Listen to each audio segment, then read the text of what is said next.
Magnet के लिए हमने क्या कहा था, जैसे हर करंट कैरिंग कॉइल एक मैग्नेट की तरह बिहेव करती है, बिल्कुल वैसे ही बार मैग्नेट तो मैग्नेट है ही। तो मतलब दोनों का बिहेवियर कैसा हो गया था, हमने कहा था सिमिलर था। दो केस हमने देखे थे कि अगर एक बार मैग्नेट को हम देखते हैं, उसके अंदर पोल्स होंगे नॉर्थ साउथ। ऐसे ही एक कॉइल को हम देखते हैं, उसके अंदर भी पोल्स थे से नॉर्थ और साउथ। हम ऐसे मान लेते हैं कि कुछ ऐसा करंट जा रहा है नॉर्थ, और पीछे की ओर जो पोल होगा वो साउथ। तो इस वजह से इसके अराउंड भी मैग्नेटिक फील्ड आ रही थी। कैसी आ रही थी? ऐसे ऐसी।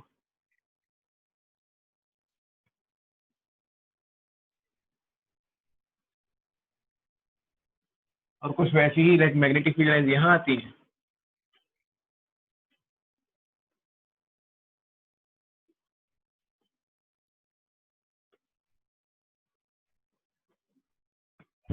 ठीक है, मतलब जो बार मैग्नेट है वो तो मैग्नेट है, इसके अलावा करंट कैरिंग कॉइल भी अपने आप में एक डाइपोल की तरह बिहेव करती है। ये भी डाइपोल की तरह बिहेव कर रही है, ये भी डाइपोल की तरह बिहेव कर रहा है। डाइपोल्स के केस में हमने केसेस पढ़े थे कि जैसे एक इलेक्ट्रिक डाइपोल होता है, दो चार्जेस से मिलकर बना होता है, -q + q। तो इसकी वजह से जो फोर्सेस लगेंगे, एक्सिस पे हमने निकाला था इलेक्ट्रिक फील्ड की इंटेंसिटी को किसी पॉइंट P पे, जिसका डिस्टेंस सेंटर से r था। अब इस चीज को देख के आइए कि आज पढ़ा इसको,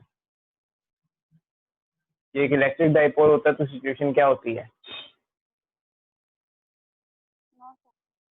तो बताओ यहाँ पे इलेक्ट्रिक फील्ड इंटेंसिटी कितनी होगी at a distance r, axial position?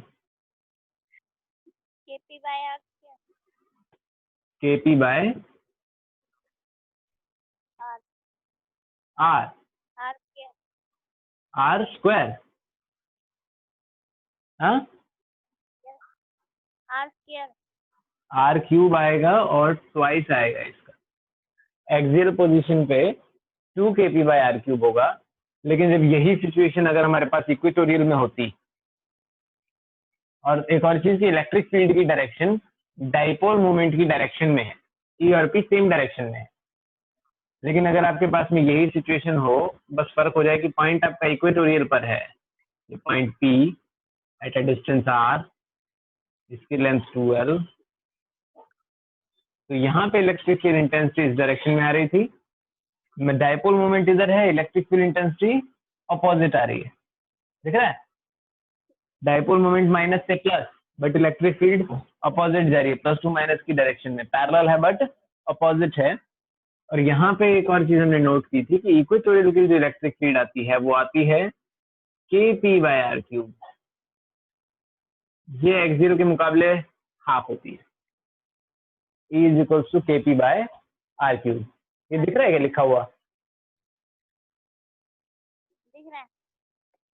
दिख रहा है, ओके। तो E एक एक्सियल के लिए हमने देख लिया, इक्वेटोरियल के लिए देख लिया। सेम सिचुएशन अगर हम एक मैग्नेट के साथ करें, ये मैग्नेट है, इसके अंदर भी डाइपोल है नॉर्थ और साउथ।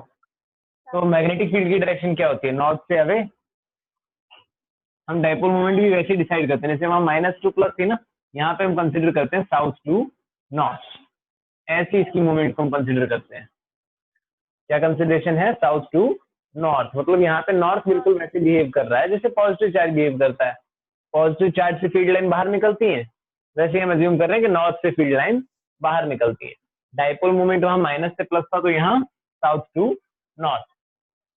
एक्सियल पोजिशन पे अगर फिर हम कंसिडर कर ले, कोई पॉइंट है जो कि इसके सेंटर से r डिस्टेंस पर मौजूद है, पॉइंट P, तो फिर वही चीज होनी चाहिए यहाँ पे। जो मैग्नेटिक फील्ड होगी अब यहाँ पे अलोंग एक्सियल पोजीशन, वो कितनी हो जानी चाहिए? Twice k। P वहां पे डाइपोल मोमेंट थी, किसकी वजह से? डाइपोल्स, इलेक्ट्रिक डाइपोल्स की वजह से। यहाँ मैग्नेटिक डाइपोल की वजह से आएगी, तो हम उसको कह देंगे मैग्नेटिक डाइपोल मोमेंट अपॉन में r cube. Magnetic dipole moment आ गया। कोई डाउट यहाँ? हाँ, यहाँ पे m क्या है? Magnetic dipole moment. और मैग्नेटिक डाइपोल मोमेंट हम लिखेंगे कैसे? जैसे वहां पे हम क्या करते थे, डाइपोल मोमेंट को क्या लिखते थे? q × 2l लिखते थे। क्या लिखते थे? q × 2l लिखते थे, जहाँ पे डिस्टेंस होता था दोनों चार्जेस के बीच में। सेम यहाँ पे कर देंगे। क्या करेंगे, अब यहाँ चार्जेस ना होके क्या है, दो पोल्स हैं, इन पोल्स की कोई ना कोई स्ट्रेंथ है, हम उसको अज्यूम करते हैं एक स्ट्रेंथ की, भाई यहाँ पे स्ट्रॉन्ग है, इसको खींचने वाली टेंडेंसी ज्यादा है, तो उन पोल्स की स्ट्रेंथ को हम क्या अज्यूम करते हैं, मान लिया स्ट्रेंथ एट पोल, नॉर्थ के लिए ऐसे कह दो, साउथ के लिए ये कह दो, अपनी नोटेशन है सिंपल। वैसे ये लगता है मुझे कि मैं एस एम मानू, SM1 SM2, अपनी चॉइस है। ओके, इसे SM1 SM2 मान सकते हैं। तो हमने ये पोल स्ट्रेंथ मान ली, तो डाइपोल मोमेंट की वैल्यू को अगर लिखना चाहें, और के क्या होगा, म्यू नॉट बाय में 4 पाई डाइपोल स्ट्रेंथ पोल इंटू में 12, यहाँ इसकी लेंथ अगर 12 मान रहे हैं तो डिवाइड बाय में आर क्यू। ओके, ये हो गया एक्सियल के लिए। इक्वेटोरियल के लिए लिखेंगे तो क्या फर्क हो जाएगा, बाकी चीजें वही रहेंगी, 2 की जगह पे हो जाएगा सिंगल 1 के M upon R cube. M की वैल्यू फिर से वही, strength of one pole multiplied by the length of the dipole. कोई डाउट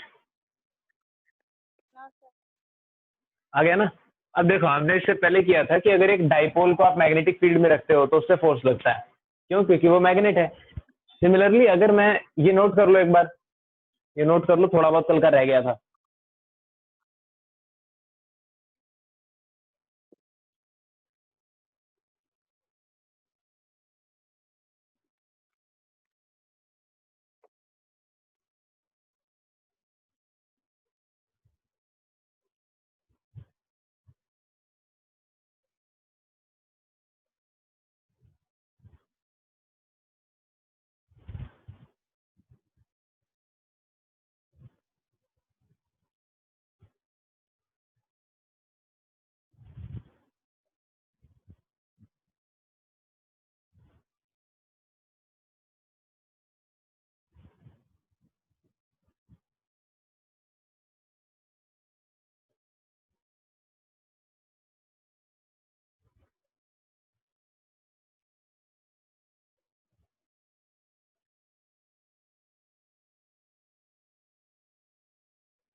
हो गया, ओके, तो इसको साफ कर देते हैं।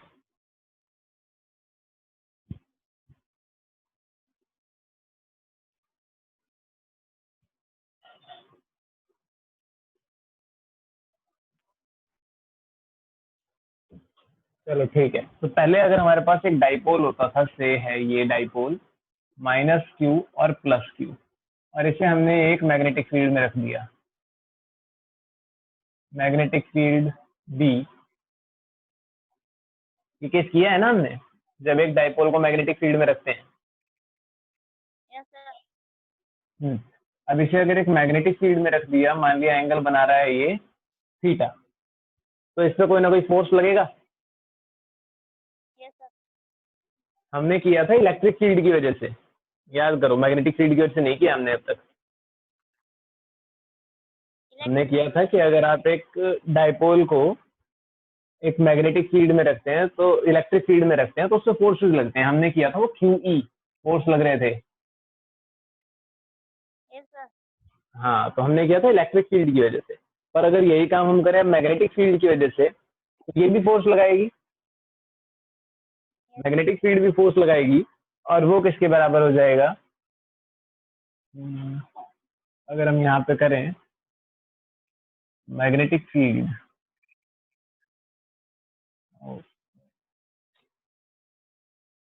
मैग्नेटिक फील्ड नहीं ली थी तो हम वो नहीं लेते, एक बार चलो इलेक्ट्रिक फील्ड के साथ ही कर लेते हैं।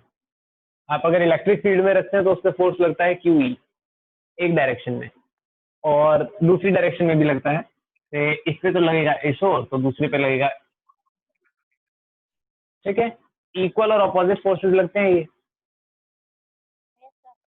दोनों चार्जेस पर इक्वल और अपोजिट डायरेक्शन में फोर्स लग रहे हैं, लेकिन जो दोनों की लाइन है, ये देखो, ये इस लाइन के अबाउट लग रहा है और ये इस लाइन के अबाउट लग रहा है, दोनों की लाइनें अलग अलग हैं, फोर्स इक्वल और अपोजिट हैं, टोटल फोर्स 0 हो गया, लेकिन फिर भी ये घूमेगा। जैसे कि मार्कर पेन है, अगर दोनों सिरों पे मैं इक्वल और अपोजिट फोर्स लगाता हूँ तो कुछ ऐसा होगा, ऐसे। अदरवाइज अगर दोनों एक ही और खींच रहे होते थे, तो इस ओर आता या उस ओर जाता, और अब ऐसे ही घूमेगा अपने सेंटर के अबाउट घूमेगा। इस टाइप के हम फोर्सेस को बोलते हैं कि कपल बना रहा है। समझ में आया कि कपल क्या होता है? अब दोबारा से वही चीज रिवाइज कर रहे हैं एक बार, इलेक्ट्रिक वाला जो हमने पहले किया था। हेलो, क्या सर? ये समझ में आ रहा है क्या चल रहा है? आ रहा है। हाँ, तो एक कपल बना। सेम ये सिचुएशन अगर हम करें मैग्नेटिक डाइपोल के साथ में। ओके, ये हो गया नॉर्थ, ये हो गया साउथ, इसको हमने रख दिया एक मैग्नेटिक फील्ड बी में, और ये एंगल बना रहा है फिर से, मान लिया थीटा। यहाँ पे हमने जो रिजल्टेंट निकाला था वो टॉर्क कितना आया था, याद है? जो रिजल्टेंट टॉर्क आया था वो कितना आया था?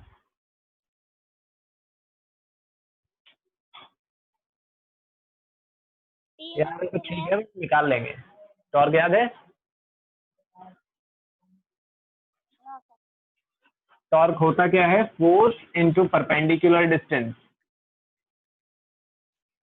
Force into perpendicular distance. Force तो दोनों चार्जेस पे सेम है, क्यू इंटू ई। मैग्नीट्यूड में अगर हम बात कर रहे हैं, टॉर्क मैग्नीट्यूड में ले रहे हैं, क्यू इंटू ई हो गया अमाउंट ऑफ फोर्स। बचता है इन दोनों चार्जेस के जो फोर्सेस लग रहे हैं, इस फोर्स के बीच में और इस फोर्स के बीच में परपेंडिकुलर डिस्टेंस। या तो ये नाप लूं या ये नाप लूं, एक ही बात है। ठीक है, एक ही बात है। अब यहाँ पे ये लेंथ हमें पता है, ये कितनी है? 2l। जो हमें नहीं पता वो है ये डिस्टेंस, तो उस नाम दे दें, तो A B C.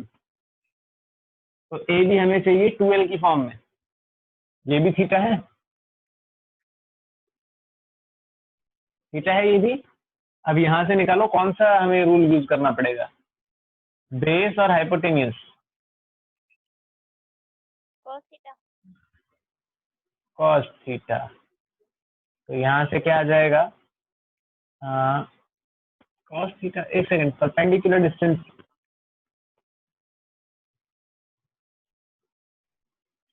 Perpendicular distance तो यही होना चाहिए। परपेंडिकुलर डिस्टेंस तो ये बीसी होगा ना हमारा, परपेंडिकुलर डिस्टेंस ये होगा ना। ठीक है।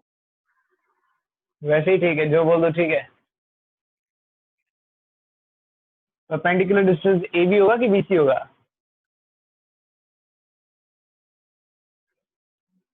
परपेंडिकुलर ए बी है सर। ए बी होना चाहिए ना। तो यहाँ पे फोर्स की डायरेक्शन देखो पहले तो एक बार, हमने गलती ये कर रखी है, फोर्स की डायरेक्शन अलग दिखा रखी है। इलेक्ट्रिक फील्ड हमने ऐसे ले रखी है, तो फोर्स ऐसे लग ही नहीं सकते ना। समझ में आई बात? ये डायग्राम में गलती हो गई है यहाँ, कि अगर आपका ये चार्ज है प्लस क्यू और ये चार्ज है माइनस क्यू, माइनस क्यू पे इलेक्ट्रिक फील्ड के ऑपोजिट फोर्स लगेगा और प्लस क्यू पे फील्ड की डायरेक्शन में फोर्स लगेगा। आया समझ में? ये पॉइंट क्लियर है कि भाई जो चार्ज है उस पर फील्ड की डायरेक्शन में फोर्स लगेगा, क्यू इंटू ई, पॉजिटिव चार्ज पे, नेगेटिव चार्ज पे माइनस क्यू ई, यानी कि फील्ड के ऑपोजिट चार्ज पे फोर्स लगेगा। ठीक है। ओके, तो अब यहाँ पे अब जरा बनाते हैं परपेंडिकुलर डिस्टेंस। अब क्या दिख रहा है? दोनों फोर्सेज, एक तो ये रहा फोर्स और एक ये रहा फोर्स। अब परपेंडिकुलर डिस्टेंस क्या बन रहा है? बीसी। पहले ए बी था और वो हमारी गलती थी। ठीक है, क्यू इंटू बीसी हो गया, परपेंडिकुलर डिस्टेंस आ गया। अब बीसी की वैल्यू क्या आएगा? परपेंडिकुलर और हाइपोटेनियस,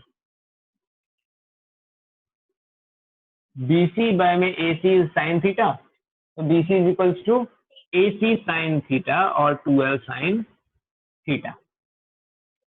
यहाँ फिर से क्या है? Q इंटू 2l, इसको लिख देंगे हम P E साइन थीटा। अब अगर कोई दो वेक्टर्स हैं, पी और ई दोनों वेक्टर क्वांटिटी हैं, मैग्नीट्यूड में लिखे गए हैं, साथ में साइन थीटा है, वेक्टर फॉर्म में कैसे लिख देंगे इसको? पी क्रॉस ई।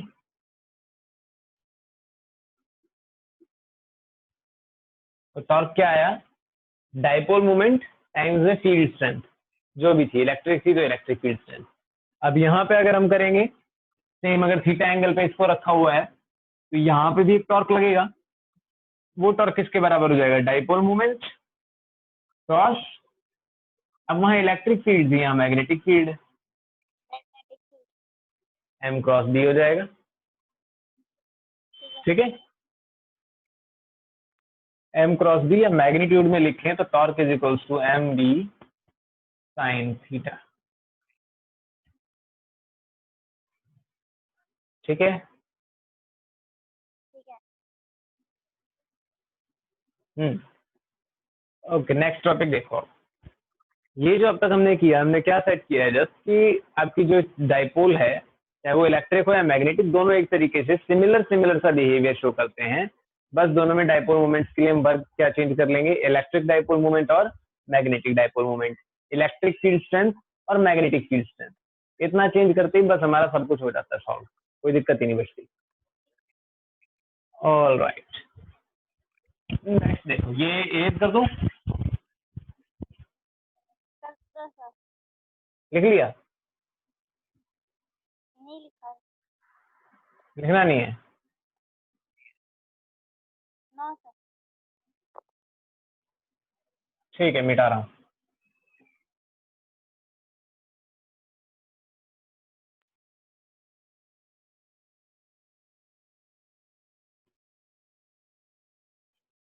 ओके, यहाँ तक है हमारे बेसिक्स। अब कुछ एक टर्म्स हमें याद करनी पड़ेगी सारे इस चैप्टर को समझने के लिए। कुछ टर्म्स आती हैं, जैसे कि सबसे पहला वर्ड हमने किया था मैग्नेट। एक मैग्नेट क्या होती है? हमने उसको दो वे में डिफाइन किया है मैग्नेट को। एक तो पहले जो पुरानी डेफिनेशन है उसके हिसाब से क्या, everything which attracts an iron element is a magnet. Iron, steel, cobalt, इनको जो अट्रैक्ट करे इट इज अ मैग्नेट। दूसरी जो डेफिनेशन है वो मॉडर्न डेफिनेशन है, उसके हिसाब से क्या है, everything which is having some kind of current.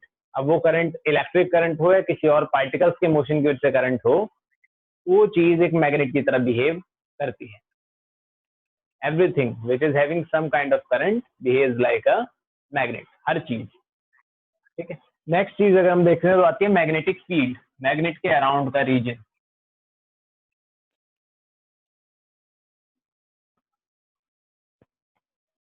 Magnetic field क्या है? वो रीजन है in which the effect of a magnet can be experience. Magnet के जो फोर्सेज हैं वो एक्सपीरियंस हो, वो रीजन क्या हो जाएगा? Magnetic field. जैसे इलेक्ट्रिक फील्ड हमने किया था, एक चार्ज के अराउंड होता था रीजन, वैसे यहाँ पे हम मैग्नेट के अराउंड कर देते हैं। और मैग्नेट हम पुरानी डेफिनेशन पे नहीं चल रहे हैं, हम नई डेफिनेशन के हिसाब से चल रहे हैं कि हर वो चीज मैग्नेट है जिसमें करंट हो, किसी भी किस्म का करंट हो, वो मैग्नेट है। Magnetic field. फिर आती है नेक्स्ट चीज, इंपॉर्टेंट है, दैट इज मैग्नेटिक परमिएबिलिटी। इस पहले करते हैं मैग्नेटिक ससेप्टिबिलिटी करते हैं।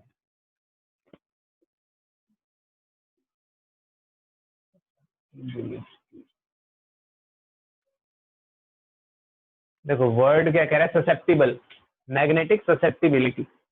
ससेप्टिबिलिटी का मतलब यहाँ क्या बनेगा कि अगर मैंने मान लो एक आयरन के टुकड़े को मैग्नेटिक फील्ड में रखा है, आयरन के टुकड़े को मैग्नेटिक फील्ड में रखा तो वो आराम से मैग्नेटाइज हो जाएगा, तो बोलेंगे हाँ ये ससेप्टिबल है, मैग्नेटिक फील्ड के लिए कैसा है, ये ससेप्टिबल है। स्ट्रांगली मैग्नेटाइज हो जाए आराम से तो फिर हाईली ससेप्टिबल है।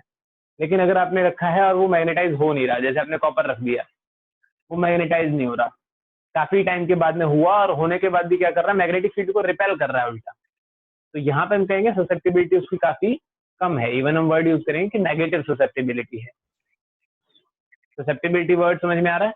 ससेप्टिबिलिटी का मतलब क्या है, किसी भी मैग्नेटिक फील्ड में रखेंगे तो एक सब्सटेंस मैग्नेटाइज होगा, किस हद तक मैग्नेटाइज होगा वो क्या है, उसकी ससेप्टिबिलिटी, मैग्नेटिक ससेप्टिबिलिटी। दूसरी चीज आती है, मैग्नेटाइजिंग फील्ड तो हो गई,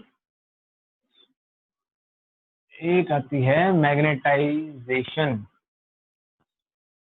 मैग्नेटाइजेशन मैग्नेटाइजेशन क्या है? आप जब भी किसी पार्टिकल को, जैसे आयरन को ही रख लेते हैं, अगर आप फील्ड में रखते हो तो मैग्नेटाइज होता है। कितना मैग्नेटाइज हो जाएगा?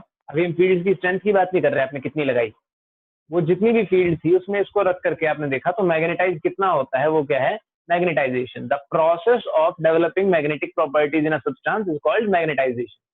किसी भी चीज का मैग्नेटिक बन जाना ही क्या है? मैग्नेटाइजेशन है। फील्ड स्ट्रेंथ में रखते ही मैग्नेटाइजेशन। और दूसरी चीज आती है मैग्नेटाइजिंग फील्ड।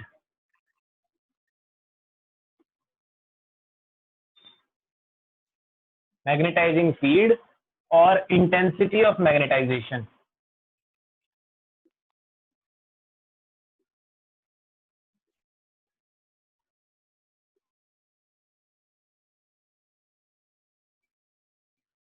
मैग्नेटाइजिंग फील्ड और इंटेंसिटी ऑफ मैग्नेटाइजेशन, इसमें क्या आएगा?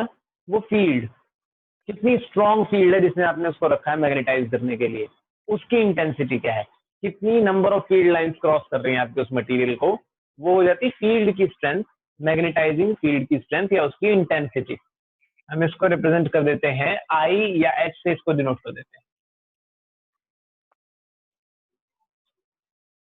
और जो मैग्नेटाइजेशन है उसको बी से डिनोट कर देते हैं,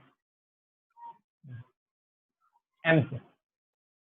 मैग्नेटाइजेशन को डिनोट कर देते हैं एम से, डिनोट करते हैं मैग्नेटाइजेशन को। और जो बी वर्ड हम यूज कर रहे थे, पीछे भी किया है, बी हमारा क्या होता है? मैग्नेटाइजिंग फील्ड या मैग्नेटिक फील्ड, उसकी स्ट्रेंथ को दिखाता है ये कि मैग्नेटिक फील्ड कितनी स्ट्रॉन्ग है। मैग्नेटाइजिंग फील्ड या इंटेंसिटी ऑफ मैग्नेटाइजेशन, मैग्नेटाइजेशन खुद क्या है, और मैग्नेटिक ससेप्टिबिलिटी क्या है। सिंबल इसका होता है मैग्नेटिक ससेप्टिबिलिटी का साई, ऐसा एक्स जैसा कुछ है, तो बोल देते हैं जाई, मैग्नेटिक ससेप्टिबिलिटी। और ये होता है मैग्नेटाइजेशन कितना हुआ, ये तो हम कहते हैं ना ससेप्टिबिलिटी का मतलब कि मैग्नेटाइज कितना हो रहा है एक फील्ड में रखने पे, तो magnetisation per unit intensity of magnetic field या मैग्नेटाइजेशन। ओके, किसी भी ऑब्जेक्ट में मैग्नेटाइजेशन कितना डेवलप हुआ जब आपने उसे किसी भी एक फील्ड स्ट्रेंथ में रख दिया, यही क्या हो जाती है? उसकी ससेप्टिबिलिटी। इस बेसिस से हम मटेरियल्स को डिवाइड करते हैं, वो हम आगे पढ़ेंगे अभी कि उनका डिवीजन किस तरीके से होगा। ये चीज जस्ट एक बार समझने के लिए हमने कर ली। आगे बढ़े। ठीक है। चलो, नेक्स्ट पार्ट इसमें आता है हमारा, इंपॉर्टेंट पार्ट है, बार मैग्नेट्स को लेके हम आगे का पूरा प्रोसेस करने जा रहे हैं, जो कि थोड़ा बहुत हमने कर भी लिया। तो बार मैग्नेट की प्रॉपर्टीज एक बार लिखेंगे हम। तो पहली प्रॉपर्टी जो हम देखते हैं जनरली, जैसे कि आपने पहले भी 7वीं 8वीं से आना शुरू हो जाता है, कि अगर आप एक बार मैग्नेट को लो और उसको फ्रीली सस्पेंड कर दो, लटका के छोड़ दो, तो उसके साथ क्या होता है? किस डायरेक्शन में आके रुकती है वो हमेशा? वो साउथ से नॉर्थ।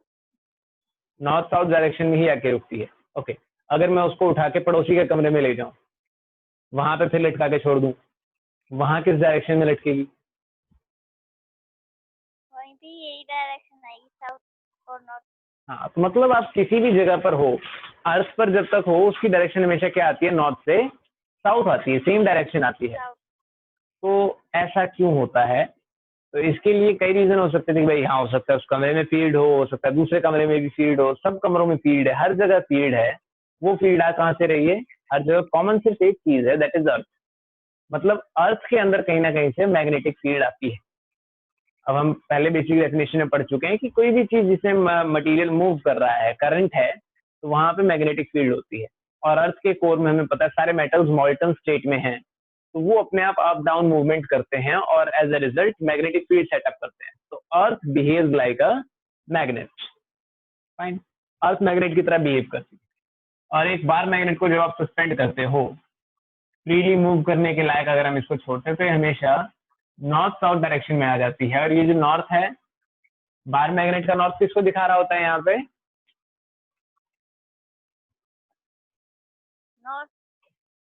अर्थ के नॉर्थ को दिखा देता है। ये काफी इंटरेस्टिंग चीज है वैसे। देखो, अगर नॉर्थ के आसपास में मैं कोई दूसरा नॉर्थ लाता हूँ,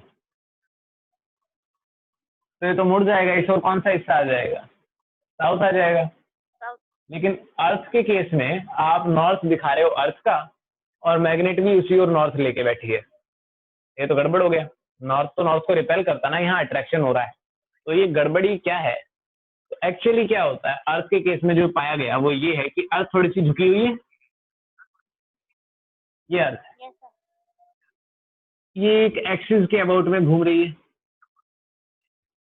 एक्सिस थोड़ी सी टिल्टेड है जिसके अबाउट ये घूम रही है। तो ऑब्वियस है, इसके नॉर्थ साउथ मान लिया यहाँ है, ये इसका नॉर्थ और ये इसका, South. ठीक है। तो ये तो हो गया इसकी ज्योग्राफिकल नॉर्थ, यानी कि जो अर्थ है उसको अगर हम ज्योग्राफी के हिसाब से देखें तो नॉर्थ साउथ ईस्ट वेस्ट ऐसा कुछ होता है। लेकिन जो इसका मैग्नेटिक फील्ड को अगर पाया गया तो वो कैसी पाई जाती है कि थोड़ी सी इससे एक एंगल बना के है, ये मैग्नेटिक फील्ड है, इससे इसके बीच में कोई एंगल है लगभग 11.4 डिग्री का, लगभग 11.5 डिग्री का एंगल है जो अर्थ की मैग्नेटिक फील्ड है। एक तो दो टाइप की एक्सिस होगी ना, एक तो हो गई ये एक्सिस नॉर्थ साउथ वाली, इसको बोलते हैं ज्योग्राफिक एक्सिस। क्या बोलते हैं? Geographical axis. ज्योग्राफिकल एक्सिस या ज्योग्राफिक एक्सिस। तो ये बताती है जो अर्थ का ज्योग्राफिकल एक्स एक्सिस या जो आपकी मैग्नेट नॉर्थ साउथ है ज्योग्राफिकली क्या है। लेकिन जब आप मैग्नेट के हिसाब से देखते हो तो नॉर्थ साउथ इधर आते हैं, जिधर साउथ है उस और नॉर्थ, और जिस और अर्थ का ज्योग्राफिक वाला नॉर्थ है उस और साउथ आता है। तो मैग्नेटिक एक्सिस ये हो गई, जो इस मैग्नेट के अक्रॉस जो एक्सिस पास कर रही है उसे बोलते हैं मैग्नेटिक एक्सिस।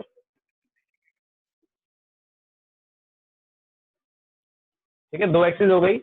ज्योग्राफिक एक्सिस जो एक्चुअल जो अर्थ का नॉर्थ साउथ है उसके अबाउट पास करने वाली वर्टिकल लाइन, इमेजिनरी लाइन है, एक्चुअली ऐसी कोई एक्सिस है नहीं। ठीक है, तो हम उसको जस्ट इमेजिन कर देंगे, ये नॉर्थ साउथ है तो इसके बीच में कोई लाइन होगी, उसे बोल देते हैं ज्योग्राफिक एक्सिस।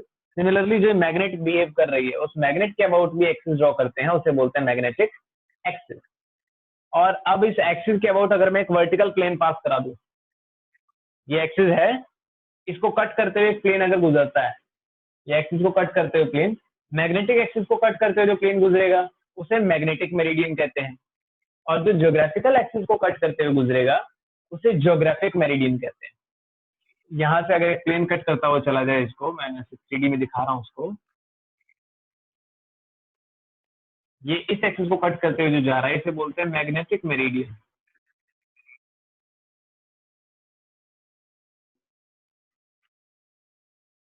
और जो ज्योग्राफिक एक्सिस है अर्थ की, इसको कट करते हुए जो आपका प्लेन गुजरेगा,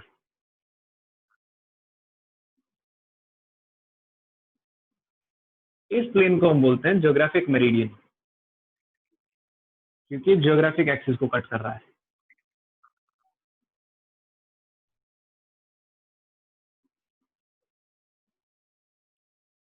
ज्योग्राफिक मेरिडियन, ये कुछ बेसिक टर्म्स है जो हमें इसमें पढ़नी है। नेक्स्ट लेक्चर में हम पढ़ेंगे कि जो अब अर्थ है उसकी मैग्नेटिक फील्ड है, हर जगह पे मैग्नेटिक फील्ड इसकी सेम होगी क्या? Yes, sir. अर्थ की अब मैग्नेटिक फील्ड हर पॉइंट पे क्या सेम रहेगी? अलग अलग होगी. अलग अलग होगी। वो वेरी किन किन फैक्टर्स की वजह से करती है, हम उन्हें बोलते हैं मैग्नेटिक एलिमेंट्स ऑफ अर्थ। वो डिसाइड करते हैं कि किसी पॉइंट पर मैग्नेटिक फील्ड कितनी होने वाली है। हम उसे कल डिस्कस करेंगे कि what are the elements of earth and how do they work, वो कैसे काम करेंगे। ठीक है, उसको स्टार्ट करेंगे हम कल। तो आज इतना ही, कोई डाउट इसमें No, sir. नहीं है? ठीक है, मैथ्स का बताओ क्या चल रहा है?